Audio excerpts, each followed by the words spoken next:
Igandean eskuak sendatzeko atseden hartu duten Unai Laso eta Ander Rimaz izango dituzte aurkari finalean. Finalaren astea izanik protagonistek leku berezia izango dute albistegietan. Lasorekin hasiko dugu astea, Tolosaren lesioaren berri izan aurretik izan ginen berarekin.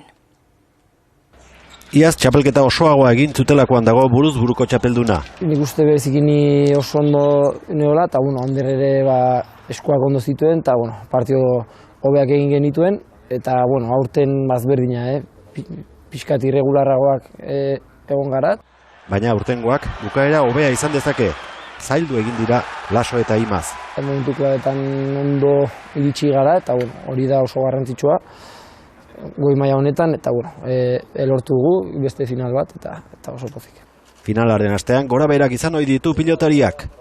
Euforia izatezu, gero egiste izapizka. Azkenean berdina egin behar da, errutina berdina, ez ara joan behar, eta finale arte bintzat, gero ja gozatu ingo dugu. Bajoaldietan, bizkarretakoak oroitzapen jakin batzuk ekartzen ditu gogora. Askotan pentsatzen dut momentu txarra asko pasa dituela, eta hau dena opari bat dela. Baikoko bikotearen abiapuntua finalean maila ona ematea izango da. Gure partida ondo egiten badugu, gero galdu ala irabazi nik uste gustua gelditzen zaila, ez? Irabazita gustorago, zalantzarik gabe.